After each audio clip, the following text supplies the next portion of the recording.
Basically, the relationship between guru and disciples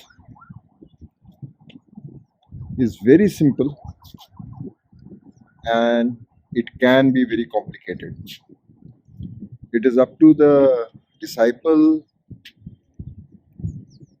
to make some of the decisions. You see, when you are traveling, it is you who is traveling. The lights on the way illumine the path. The light that you carry with you also illumines the path. In all the cases, you are always making some decisions, you are always putting some trust, you are allowing yourself to be vulnerable, and like everything else, irrespective of whether it is the external guru or the internal guru, there are sattvic moments and there are rajasic moments and there are tamasic moments. A rajasic guru might be something like the guru of Milarepa, who asked him to construct huts and kept on asking him to break it. Probably Milarepa needed something like that. We have examples of gurus like Vishwamitra's guru. Vishwamitra himself has also been a guru, where he was quite a Rajasic guru, and but he was more Rajasic in terms of making promises or standing by his disciple Trishanku. I do not remember what was Trishanku's original name. Vasishtha himself was a very sattvic guru, but he chose a bit of rajas, a small flavor of rajas to correct Vishwamitra, but most probably Vishwamitra himself, being Rajasic, needed something like that. I cannot comment about it, but that was one of the methods he uses. You see, most of the gurus act spontaneously many times. They do not plan anything, and what they act or what they do or what they say also has a lot to do with their own state of mind, their own maturity levels, their own development standards and levels. Like Swami Satyananda has at one point said that if you choose a guru, have total faith in him, do exactly what he says, and you will get led properly. Now, that can have various meanings.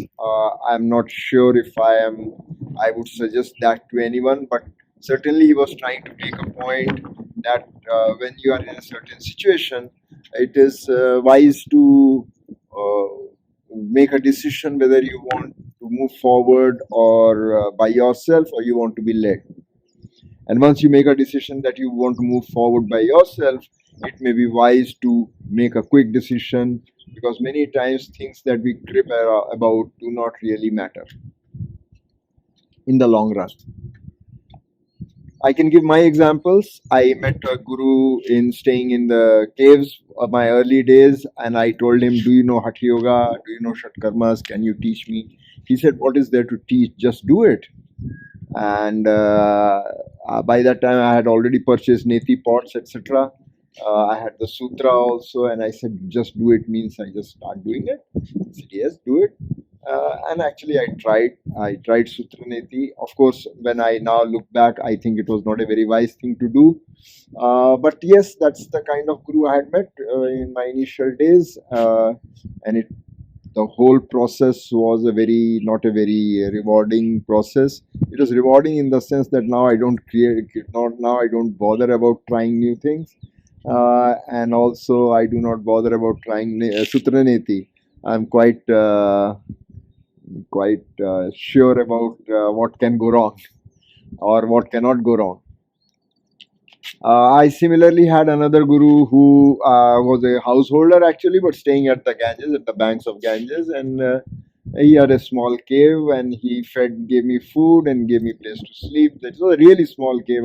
Once I was inside, there was no more space left. uh, and he tried to dispossess me of my belongings by just throwing it in the river one fine morning. uh, and I was shocked when I did not find my things there. Some of the things were absolute essentials in modern day life, like my razor and my shaving equipment and things. Of course, losing them may not have really mattered much because I was trying to become a sadhu, and according to him, perhaps sadhus don't need those things.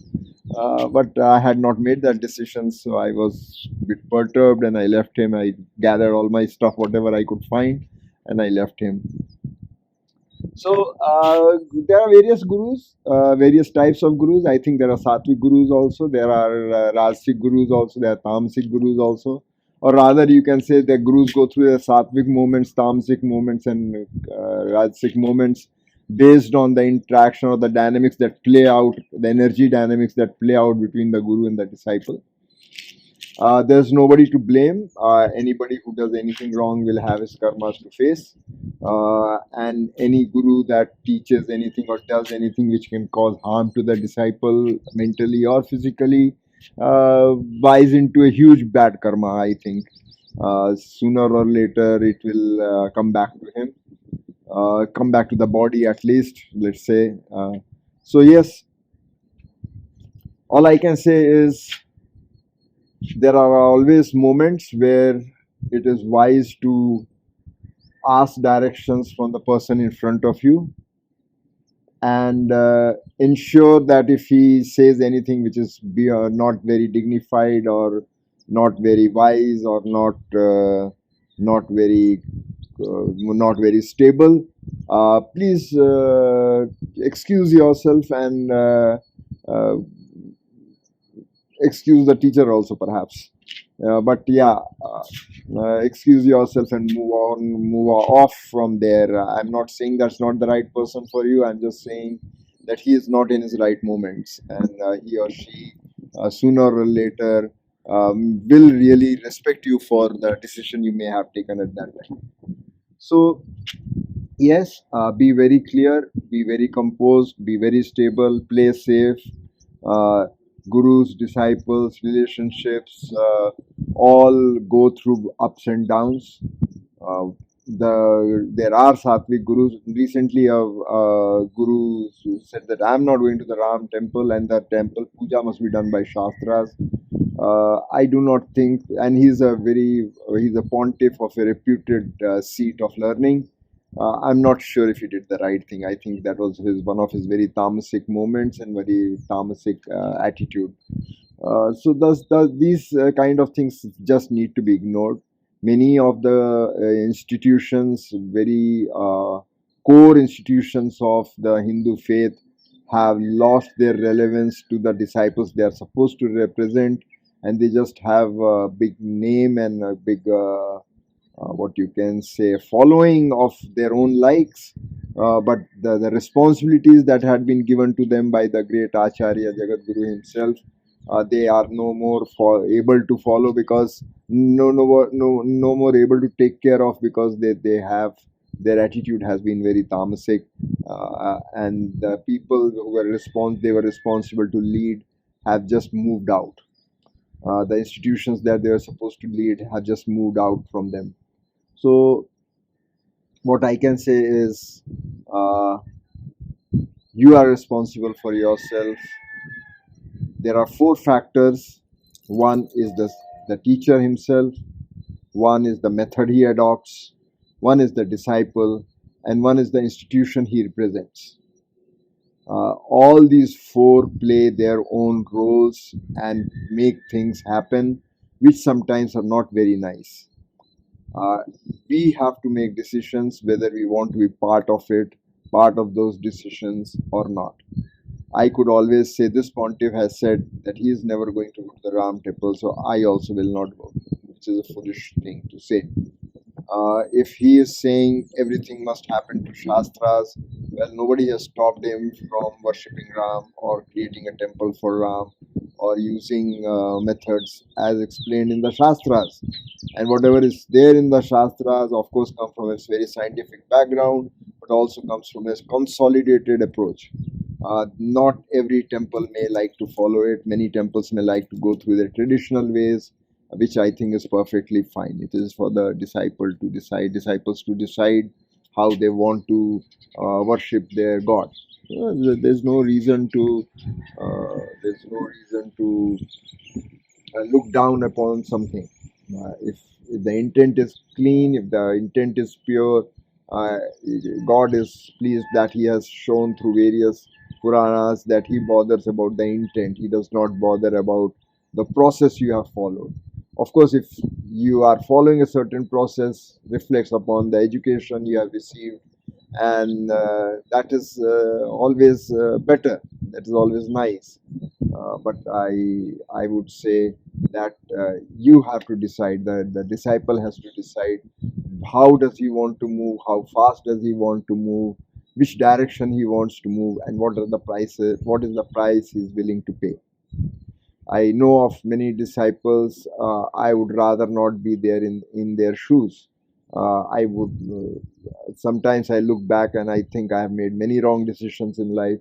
Sometimes I also think that I have not really been too bad eventually. After all, I would rather not have given up my freedom than to have attained some wealth and some positions which many of my Guru Bhais have.